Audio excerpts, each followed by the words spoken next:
Les amis sont les bienvenus. Elle était la chérie platonique de milliers de personnes dans les années 1980. Et en plus de la beauté, elle avait un talent incroyable, et certaines de ses chansons sont devenues de grands classiques inoubliables. Restez jusqu'à la fin et découvrez pourquoi elle a enregistré sa chanson la plus célèbre complètement nue, pourquoi le groupe a dû changer de nom, comment sont nés leurs plus grands succès, pourquoi le groupe s'est séparé et bien d'autres détails intéressants. C'est le souvenir de Susanna Hoffs et du groupe Wells. Susanna Lee de Hoffs est née à Los Angeles, en Californie, le 17 janvier 1959. Sa mère, Tamar, était productrice de films. La musique est la musique de la musique.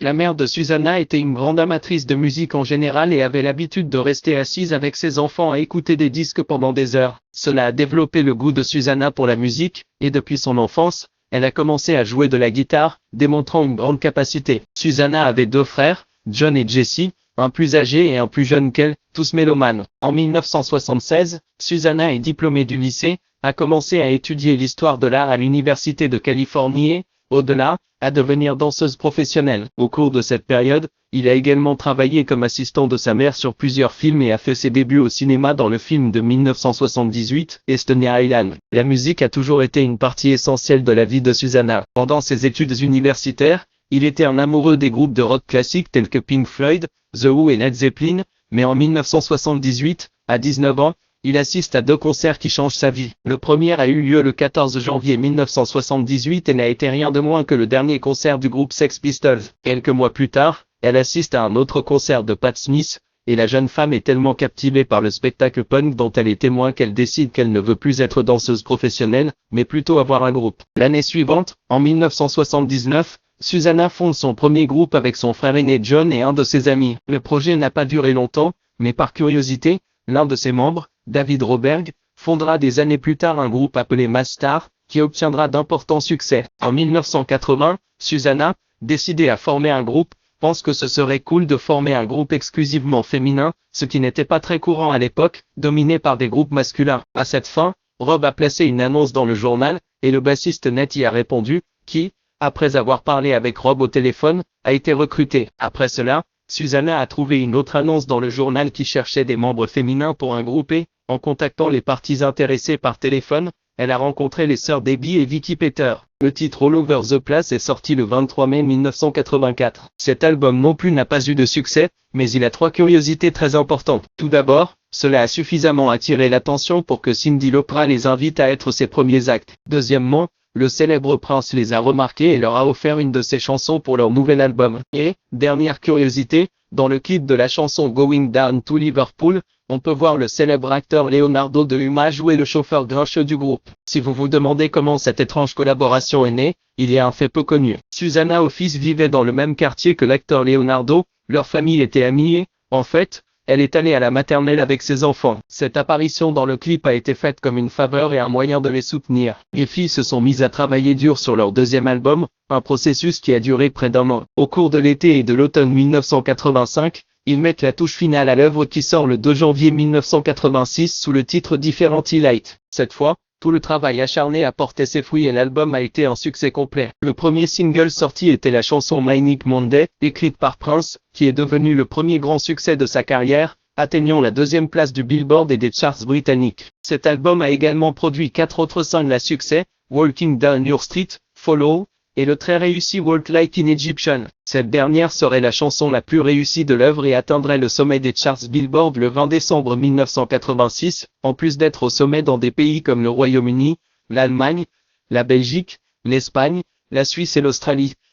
Pour les amateurs de détails, la célèbre chanson Walk Like an Egyptian n'a été écrite par aucun des membres du groupe, mais par un collaborateur du nom de Liam Sentung. Il a dit que l'inspiration pour la chanson est venue alors qu'il traversait la Manche dans un ferry. Le bateau a percuté l'eau agitée pendant quelques minutes, et les gens ont marché très prudemment et ont déplacé leurs bras maladroitement alors qu'ils luttaient pour garder leur équilibre. Senten trouvait ces mouvements amusants et lui rappelait les représentations de figures humaines sur les murs des temples égyptiens. Il a noté quelques phrases dans son carnet, et plus tard dans la nuit, il a écrit la chanson. Les Bumbles ont réussi à devenir un groupe entièrement féminin à succès et ont propulsé leur chanson au sommet des charts du jour au lendemain. Ils devinrent très célèbres et furent admirés autant pour leur talent que pour leur beauté. Bien que toutes les filles soient jolies, Susanna Hoffs avait tendance à attirer le plus d'attention et c'était un travail acharné et les différences ont été résolues. Les filles ont commencé à travailler sur leur troisième album en 1987. Susanna Hoffs a joué dans un film amusant intitulé Donny J. Late Night, réalisé par sa mère Tamar. Bien que les critiques n'aient pas été très bonnes, Susanna a toujours dit qu'elle adorait l'expérience d'actrice. Le troisième album des Bumbles,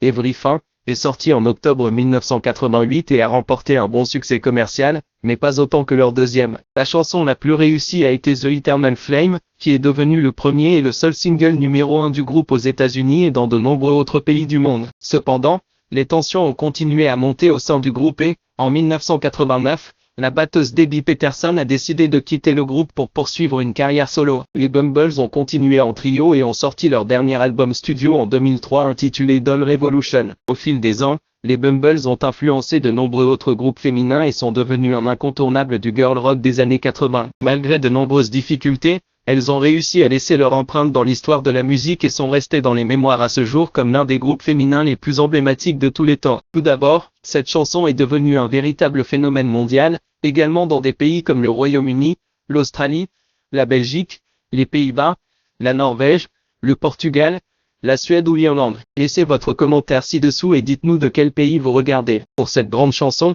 il y a quelques anecdotes intéressantes qui valent la peine d'être connues. La chanson a été écrite par Susanna Jobs avec les auteurs-compositeurs Billy Semberger et Tom Kelly. Ce dernier avait déjà créé de superbes morceaux comme True Colors pour Cyndi Lauper ou encore Like a Virgin pour Madonna. Lors d'une session d'enregistrement, Susanna a dit à Billy que les membres du groupe Bungrass étaient allés rendre visite à Graceland à Memphis et quand ils sont arrivés à la tombe,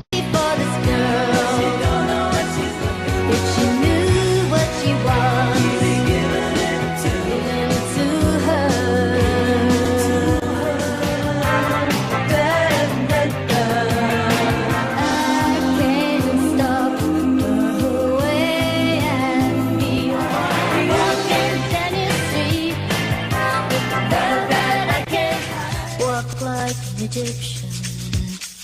Slide feet up the street, bend your back, shift your arm, then you pull it back. If you wanna find all the cops, they're hanging out in the donut shop.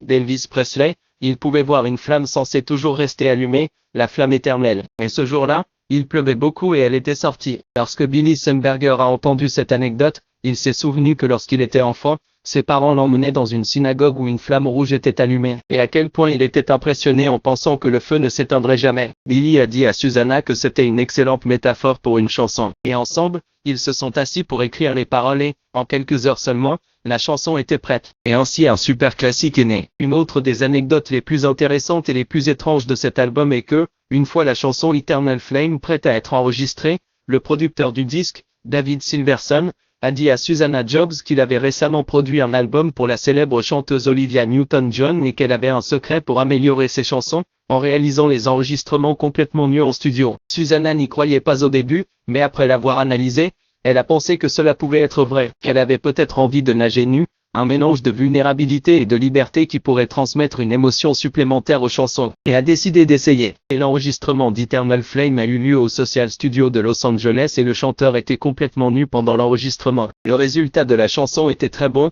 pour tout vous dire, incroyable. Tout le monde était très satisfait du travail, soupçonnant que ce serait un énorme succès. Après cet enregistrement très privé, le producteur David Silverson a avoué à Susanna que toute l'histoire d'Olivia Newton-John avait été un mensonge, que c'était juste une blague. Susanna était un peu irritée, mais l'enregistrement était si bon qu'elle a décidé d'enregistrer la plupart des chansons de l'album de la même manière, car elle était superstitieuse et craignait qu'elle ne réussisse pas si elle changeait la formule. Quelle curieuse histoire. Laissez votre commentaire sur ce que vous pensez de cette anecdote et quelle est votre chanson préférée de ce groupe. Malgré des problèmes internes, The Bungles a continué à sortir des albums et des singles à succès au cours des prochaines années. En 1990, ils sortent leur quatrième album studio Everything, qui comprend des chansons comme In Your Room et Eternal Flame. Malgré l'effondrement du groupe, L'album a été bien accueilli par le public et la critique. En 1993, les Bungles sortent leur 5e et dernier album studio, The Revolution. Bien qu'il n'ait pas eu autant de succès commercial que leurs albums précédents, il a reçu des critiques positives et est considéré comme un effort solide et cohérent. Après la sortie de Doll Revolution,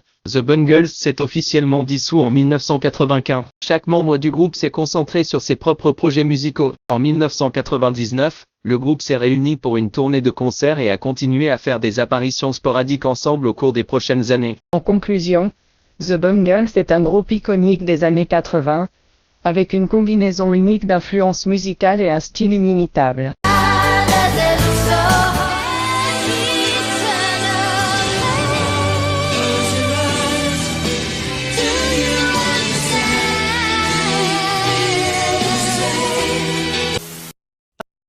En 1997, elle participe au film Austin Powers, réalisé par son mari, et enregistre également une chanson. En 1998, Susanna Hoffus a retrouvé ses anciens camarades de groupe, est sortie dîner, a parlé, a résolu leurs différends et a accepté d'enregistrer à nouveau ensemble. Susanna a 64 ans, joue toujours activement dans divers projets et est invitée à chanter ses grands classiques des années 80 dans des programmes télévisés et d'autres événements. Em programas de televisão e outros eventos.